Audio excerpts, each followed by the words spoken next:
Good morning, good afternoon, or good evening, everyone. And welcome back to Sentinel Talk Show.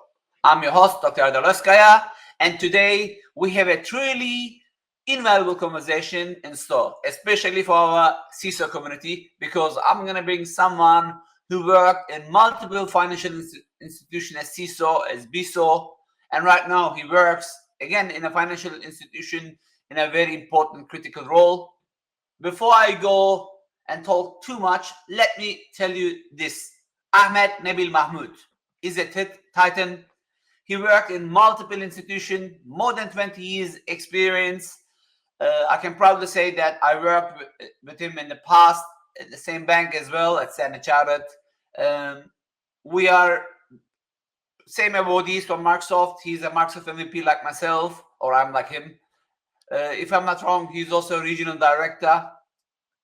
And today we're going to speak highly about a CISO playbook. We're going to talk about universal CISO challenges, secure digital transformation, lessons that you can learn, influence from Ahmed Nabil that you will learn, and of course, the evolving CISO role. Without too much other information, I want you all welcome Ahmed Nabil to stage. Ahmed, welcome, brother. Wow, what an intro, my friend. Thanks a lot, Erdal. This is all my true opinion.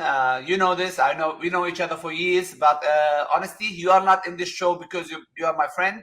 You are in the show because you truly deserve it, and I truly believe that CISOs, CIOs, people in technology have a lot to learn from you.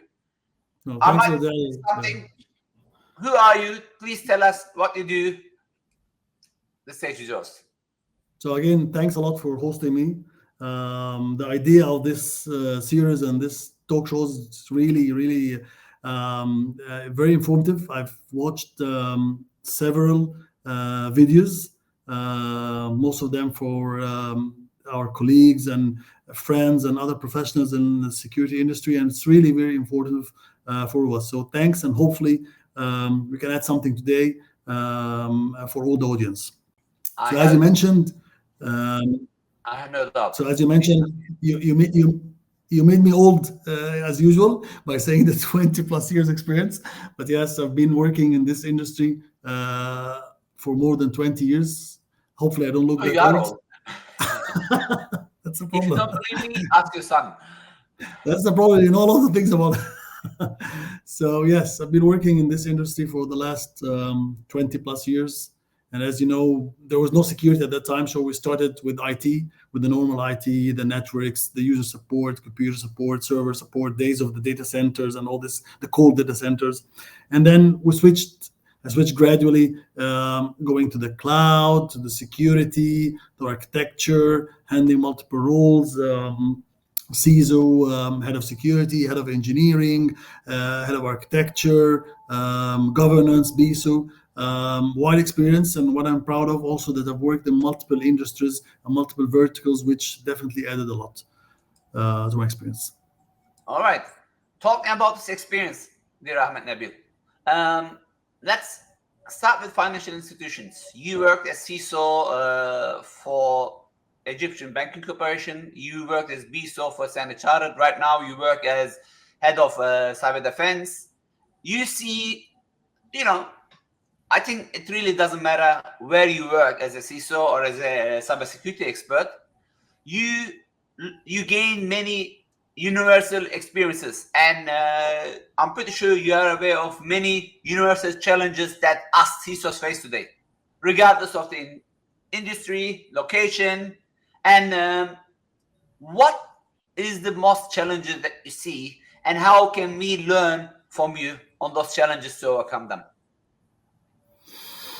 So definitely there's a lot of challenges. And since you started by the most important thing, which is universal or regardless of the industry or whatever, I think I may be a little bit odd here, but I think the top challenge which we should all work in as a security professionals is ensuring that business and customer experience or the user experience comes first. This is one of the challenging things that we all face. The one of the most important thing is that you need to ensure that You're putting the right security or the right degree of tools or security tools in your company that allow the company to deliver the most and the best optimal customer experience and generate the needed business. I think this is the most important, because some security professionals think about they have just one manifesto of tools or one manifesto of security architecture that they can apply it everywhere while it differs. I'm going to give you a quick example. Please. You remember back in the old days where people, when they tried to log into some kind of retail website, something to buy anything, and they were required to create an account. And it goes through the whole process of the creating the account and adding the password and some more and more details. Some of us, I sure that you maybe witness this, will get bored and they will stop and they maybe go to another site. Then comes the experience after this changed again a long time ago that you can easily log in by one step using, for example, social media account or stuff like this. So the balance here is really important. Oil and gas companies versus utilities versus financial institutions, each of them have their own goal. Each of them have their own regulatory mandates. Each of them have their business model, and you need to ensure that you're aligned with this. And this is really super challenging to ensure that you're able to support them and enable them to deliver their business and gain their revenues. This is one of the most things, because we are a business enabler. We are not here to stop this business from achieving their goals. So I think this is number one challenge. I love it. Business enabler. I think I should highlight that one more time. Please continue. Yes, exactly. And then if you go through the normal and typical challenges after meeting the expectations and improving the trust, I think one of the most important things is what we are seeing now is the third parties. And this is really challenging because, I mean, now we're living maybe 15, 20 years, everything was done by your team. Everything was handled by one standard, for example, centralized team that's handling most of the stuff, which was acceptable to some point. But now this is not acceptable. We rely on each other. We rely on the whole ecosystem. And this ecosystem includes vendors, includes partners, includes regulators, a lot of people. And this is the supply chain security. In the recent couple of years, we've witnessed a lot of incidents, starting by SolarWinds, starting CrowdStrike. A lot of things happen in the third party and in the supply chain security. And that's one of the most challenging things. So it's very crucial. Traditional models won't work anyway. You need to have some kind of a new dynamic things. Just recently, in the last couple of years, a lot of things about the open finance, integrating. Everything is pushing in this direction of having this kind of third-party ecosystem. So again, you cannot live it. It's getting more complex. And that's the problem. A lot of people are doing digital transformations. A lot of people are relying on a lot of partners, a lot of vendors. And this is the problem. Some of these vendors, for example, that you're relying on are maybe offshore. Maybe there's some issues with the data sovereignty, with the location. There's a lot of discussions that need to be there. And this is where you need to have some kind of an effective third-party security management program inside your organization. Again, 10, 15 years ago, there was nothing called third-party. Now it's a very hot topic. In each security and CISO organization, you're going to find some kind of third-party security for doing the assessment, the monitoring, continuous monitoring, of course, continuous validation, setting the clear security requirements, checking the agreements, checking the contracts. It requires like a vast experience, not only in security, but in a lot of other stuff. So I think this is one of the top challenges that we're all facing. I totally agree. I would like to highlight one more time TBRSM, third-party security risk management. It's really, really important. And just a few seconds ago, you were talking about digital transformation. I know you secured, you championed secure transformation in the past. I know how great job you did during pandemic while we working at the same team in that global bank where we had challenges to support people. Suddenly they need to work from home. So what is the most common strategic misstep that CISOs make when trying to embed security into major digital initiative? Mistakes and lessons learned. We in the past we talked about we didn't have enough licenses, if you remember, for VPN. We didn't have enough hardware laptops to support.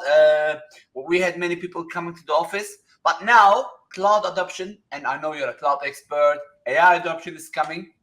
How can we align better security, as you said a few seconds ago, being an enabler rather than blocker?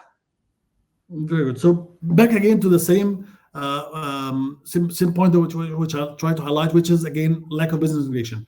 We tend to be security or technical or IT people tend to focus mainly on maybe technical solutions only. It's focusing narrowly only on this kind of technical solution without understanding the real priorities during this kind of digital transformations. So digital transformation is happening again in a way to support the business. So without having the proper and the best kind of business integration, then you do nothing. So we need to think as security as enabler, as you mentioned. It's not something that's afterthought or something IT will fix it. Something will come later on. Something we just after we do it, they're going to protect our assets. No, business integration, security need to be embedded by design. A lot of famous models coming from Microsoft, everyone, that this need to be coming by design. It's something that need to be at the beginning and the early of any digital transformation, any digital initiative, security need to be there. It's something that comes by design. It's not something that augmented or added later on your solution. This is one of the important things. Second thing, again, which is the collaboration between multiple stakeholders. We are not in a silos or not an isolated island, security or technology, but we need to collaborate with the right people. We need to build the proper trust. We need to build the proper relationships with leaders. And leaders means financial leaders, operations, the product leaders, different entities in the community or inside our organization. We need to ensure that we understand their goals, we understand their sufferings, we understand their problems, and align our efforts with them. This is one of the most important things.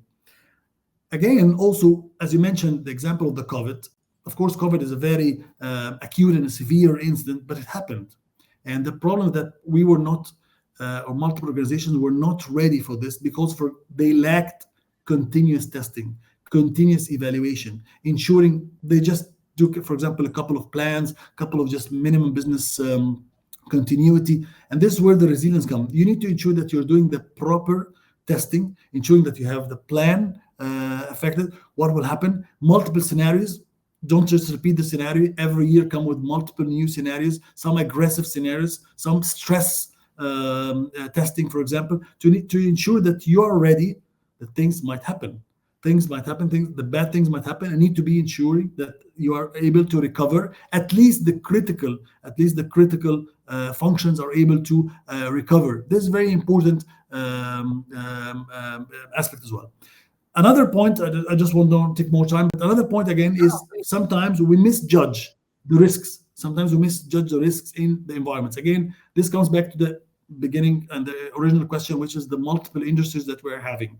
So, for example, a risk in an oil and gas might be different than a risk, for example, in a financial institution. Handling typical and traditional IT security might not work, for example, for operational and OT security. I've worked a lot in oil and gas and utilities and power organizations, and it's totally different when you think about the characteristics itself, the very unique characteristics of these risks, their needs, how they need to be handled, and how the business is looking for this. This is very important.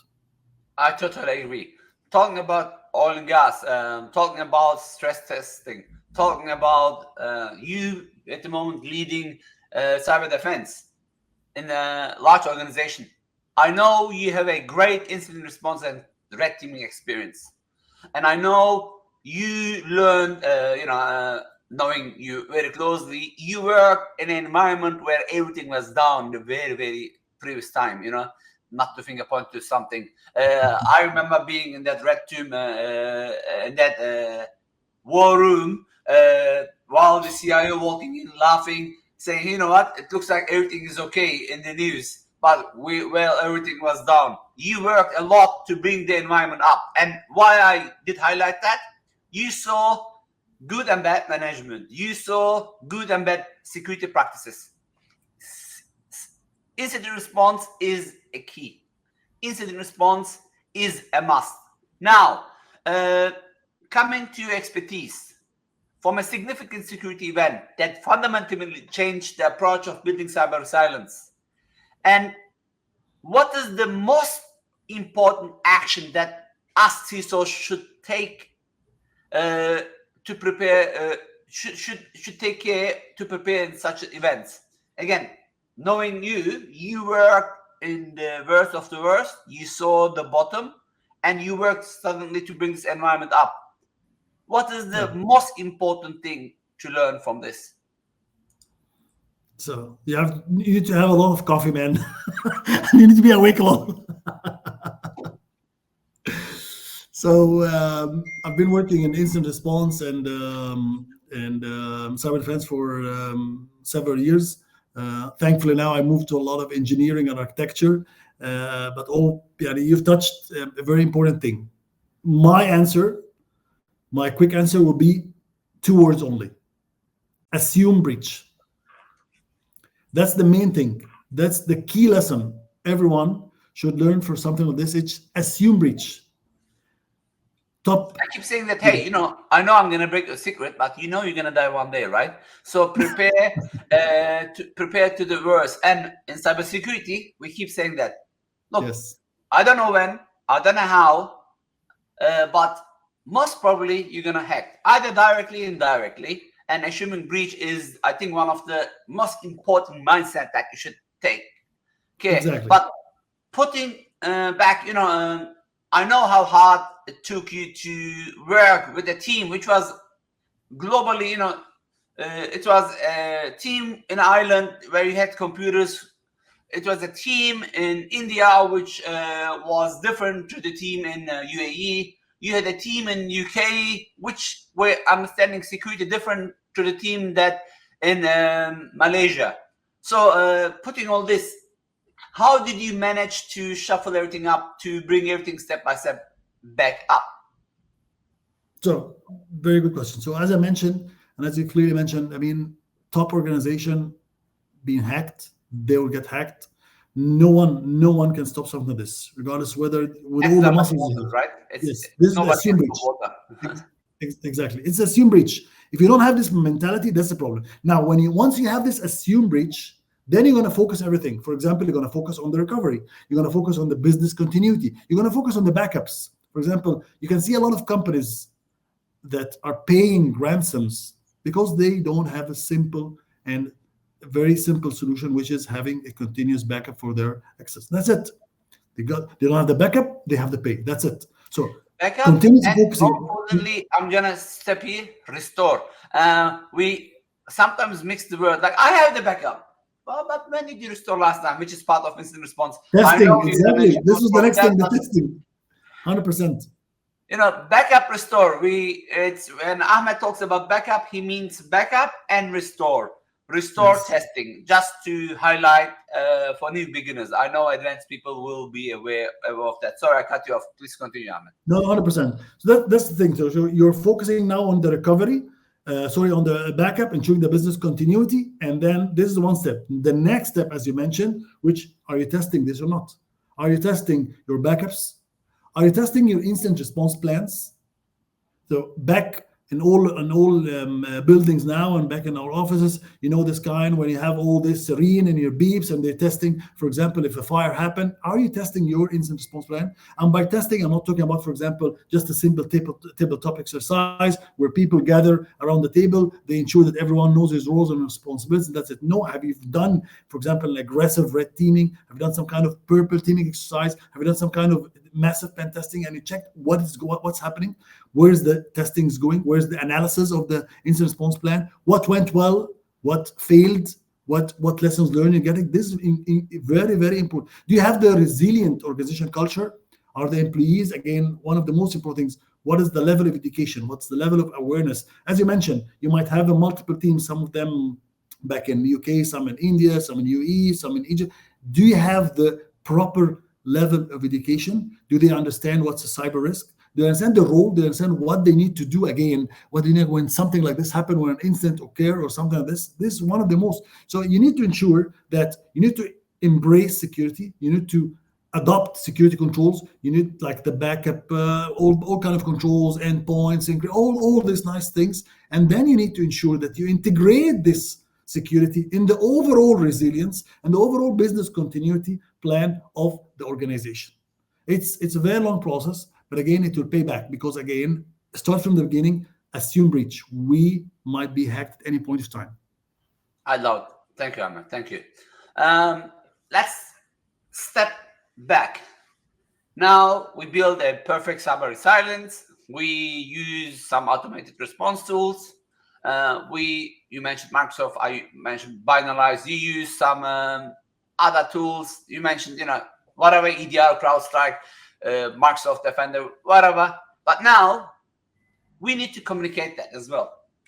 I know as a BISO, you in a previous banking experience, you were put on board meetings. I know that because I know your manager very well. I know in your previous role right after the bank, you worked as CISO in a large, again, government institution. And now I know your current manager, which is also a great person, puts you sometimes in front of the board. How do you communicate with the board?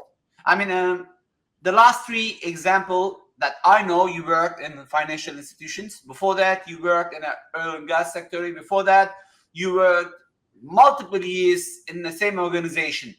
And I know when we first met, at least you were not in the top level, but you worked your way up and you had full trust by the owners of the company. I'm talking way back when you were in Egypt. What is the most effective technique for translating complex cyber risk into business relevant terms? I witnessed this when I worked with you very closely. Actually, you were part of my customers team in the past. Then you were directly part of my team. I witnessed how great you were on translating the business, the cyber risk to business. How did you do that? How can others learn from you? I mean, I was fortunate enough to hire you in the past, but not everybody can hire you. But how can you help others to get where you are, beside the years of experience, beside the trainings that you took, beside the books that you have contributed, some of them are mine, beside the conferences you attend? Give us some tips to help people to pass the message to the top level. So I think this is a very, very relevant question, Erdal. This is I would say that this specifically, the business translation or ensuring that you're able to speak the business language is a key differentiator between a good CISO or a good security professional versus a bad CISO or a bad security professional. This is the key line. Because at the end of the day, when you speak about this level of management or board or whatever, they don't care about the antivirus, what happened, the new firewall, have you adopted it? This is not the things that they care about. And this is the problem that some of our security professionals or CISOs will really do it, which is lack of business integration. They think that they are afterthought or maybe a cost center or just something like IT. They lack the proper collaboration influence. They focus mainly their minds on technical controls, overemphasizing technical security, firewalls, Palo Alto, Fortinet, endpoints, SIM, SOAR, and all these kind of things without understanding the business concept. And this is really, really frustrating when it goes to the senior management because of 2 points. First, they care about specific things that they're going to discuss now, and they have a very limited time. They're not able to wait for all these kind of things. So you need to understand what business is doing. I'll give you an example. In one of my experience when I was working in the payments field, we had an issues with the PCI DSS, which is the main regulatory and the main regulation. So think about this. Now, if you're on the board, and I'm coming back to you, I'm telling you, we have a problem in PCI DSS clause 6.3, requirement number 6. We're not doing this, and we have to apply, for example, FAME, or have to apply this kind of endpoint. This is one version. Now think, if I'm going them, gentlemen, we have a problem with the PCI DSS regulation, which will not allow us to issue any cards anymore. Now think about this. They clearly understand what's a PCI now. They understand the card issuance. It's a business process, and they understand the impact now. And this is the difference. Both were correct. Both had the same problem with the regulation. Both had the same problems with the controls. But Someone explained it in a technical way while someone explained it in a business way. And that's the real problem. So they understand a couple of things. They Totally agree. understand direct financial costs, for example. They understand the direct financial costs, for example. They understand the revenue impacts. For example, business disruption, downtime. If this is not down, will be down, for example, for a couple of hours. If we're down for a couple of hours, then going to lose this amount of money. They understand this. They understand, for example, financial implications for things like, for example, reputation, things about the valuation of the assets, things about shareholders. This is the language, and this is how we need to understand. We need to understand. We need to explain. Again, instead of going, we have this couple of vulnerabilities in Windows and Linux, all these kind of things. Think about this value and think about shaping this risk in a business context. And to be honest, one of the most thing that was really beneficial in my case is that at some point of time, I studied some business. I took some business courses. Took, for example, the masters of business. I need to understand the business language. Where I started taking some financial courses, I take some accounting courses, I take some management. This is very important at certain stage in your career. Alongside with the technical courses and technical tracks, if you want to step up and you need to discuss things with a higher level and you have some kind of engagement with board or senior management. I totally agree with you. You just reminded me when I first joined the bank, I always supported when I was working as Microsoft or when I had my own consulting firm or when I was working at Chem Technologies. I was always having banks as customer. Help them come in, help them in that time frame, pass my report, leave. But when I first joined the bank, our common friend, Hussein, back then, of course, he wasn't my friend. During the interview, he said he never worked for the bank. What is your plan? He was the CISO for the organization. What is your plan to learn about banking? And this was one of the interview questions, actually, which was really great. And because I consulted you as well, as you had some financial experience as well. Exactly. First 60 days of my work, beside my full-time first 90 days CISO duties, I learned how banking works. When I say how banking works, everybody knows what banks is, but honestly, being inside, understanding how money is being made, understanding how Swiss transactions been made, understanding how other teams are contributing was a great learning curve for me. And what you mentioned helped me to be successful. And thank you for bringing it up in a way that everybody hopefully will learn out from. That's the exact thing you need to do. It's a must. Yeah. All right. Now, I'm going to remind you one more time you're old, because looking back at your 20 years in the field. It's 20 plus, unfortunately. You mentioned it. Don't mention. And you know me. Once I forgot to shave today. When I normally shave, I look a little bit younger. All right, okay. But you know me. Once I found the vulnerability, I usually like to tease. I know. All right. Exploiting it. What I'm gonna ask the team, do some Photoshop and use some filters to show us here now. Okay. What is the biggest shift you have observed in what makes CISO truly successful today compared to a decade ago? What single piece of advice would you give to the emerging cybersecurity leaders aspiring to the CISO role? So two parts. One, biggest shift that you see in the last 10 years, which makes a CISO successful. Two, how can this help CISOs or cybersecurity leaders to be aspired? Look, to be honest, I have a nice story, but one of the biggest changes that I've encountered is the cloud.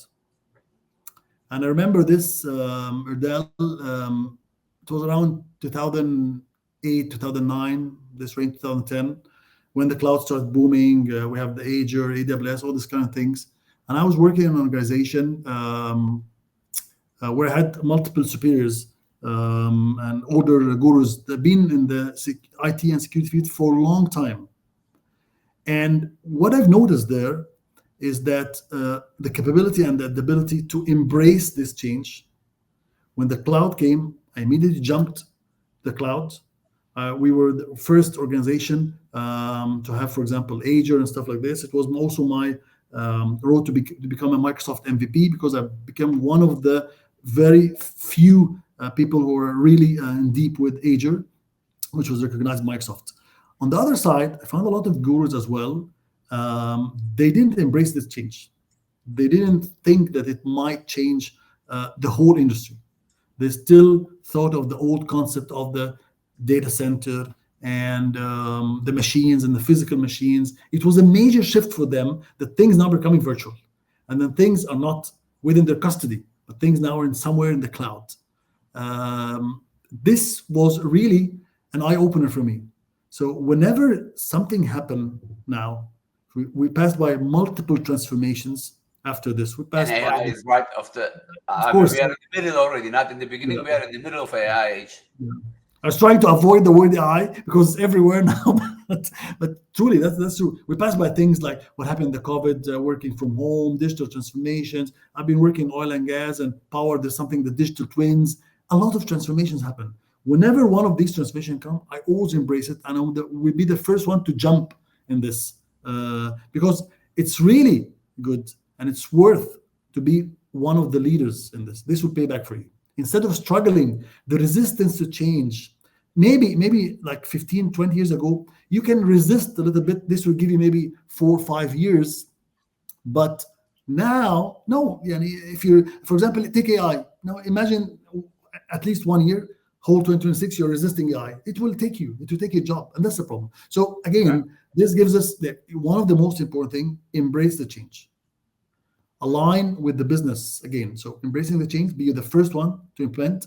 We are living and breathing something called security and technology. It's a very difficult career. It looks from the outside a very lucrative, but it's very difficult. You need to continuously work, continuously get it updated with a lot of the new concept, the new technologies, the new tools. So embrace this kind of change, understand the business, align with the business, be a business enabler rather than being an obstacle, rather than being the guy or the one that stops business, rather being the most hated person. You will always be hated as security, but rather being the most hated person in an organization, try to ensure that you are a business enabler. Try to understand the business impact. Try to demonstrate this is a risk. This can stop you. This can, at the long term, I'm highlighting the risk because it will stop the business. I'm not just highlighting the risk, guys, because I want to stop the risk. It's very important. Focus on communication. Communication is the most important thing. Build relationships inside the organization. Understand what's happening. Have a proper communication. Have a proper stakeholder engagement. It's not about you. You need to connect with all the people again. Understand their priorities. Understand what they're doing, and ensure that they are aligned. This leads to building a culture. You need to ensure that there is a culture in the organization where people themselves. Again, we always say that risk comes first from the first tier or the first line. So ensure that building the culture, they are the ones coming with the risks to you. They are the one raising the risk to you. They're the one collaborating with you because you're gonna provide them with a solution and help them instead of stopping this. And on top of this, Erdal, one of the most important things, ensure that you are humble, down to earth.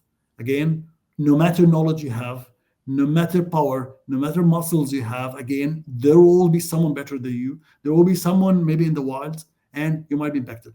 Be humble, learn always, learn from the people, and that would be my main advice. This is great advice. Both of us had bad managers. Both of us had great team players. Both of us had some team players which were great in their work but had some personality issues. And I think the word being humble is here really important. Thank you, Ahmed. Thank you so much for this incredibly insightful and practical discussions. Your deep experience as CISO, as a leader in the industry, and your candid insight on everything from strategic missteps to effective communication and building resilience are truly valuable for us and for everybody who listening to the show. I'm really grateful that you joined. Thank you very much. It's my pleasure, Erdal. Really, as always, it's always my pleasure to connect. We learn a lot, again, by engaging with our friends and professionals. And you're one of the leaders in this field, of course. As I told you, I've watched multiple videos for this talk, and it's really, really informative. And I think it's a very good initiative that you're taking. I know, and that's one of the things as well, that most of us have been giving a lot to the community. Things that we need to touch base again. We need also to always give to the community. We need to have some kind of a spare time that sometimes we're taking it from our families and kids, and it's difficult sometimes. But giving back to the community is something really and truly inspiring for us. Thanks. It was always my pleasure. Thanks for joining again. And for everybody who's watching the show, this is totally volunteered. Neither GC Media or Global CISO Forum is paying me or Ahmed or anybody of the show. We had many sponsors requested, but at the moment we're trying to do it without the sponsors. But why? Because honestly, I don't want to talk about vendors. Yes, we mentioned Binarize, we mentioned Microsoft, we mentioned some vendors that had some issues. Or we're gonna talk about more about. As far as I know, Ahmed is not endorsed in any of those companies, or myself so far. Thank you, Ahmed, and I'm looking forward to see you soon again. To all our viewers, we hope today's conversation has provided you with actionable strategies and fresh perspective to navigate to the complex challenges of the leadership roles that you are in. Remember, staying proactive and continuously adapting is the key in this dynamic field. Ahmed also mentioned that you have to have growing mindset. You have to assume breach. You have to be humble, and this is gonna hopefully make you even a better leader. That's the wraps up of another Sentinel Talk Show. Thank you for tuning in. I'm really looking forward to seeing all of you back in next fortnight. I don't know who's going to be the guest, but stay tuned on wherever you're watching us. Thank you very much. Keep in touch.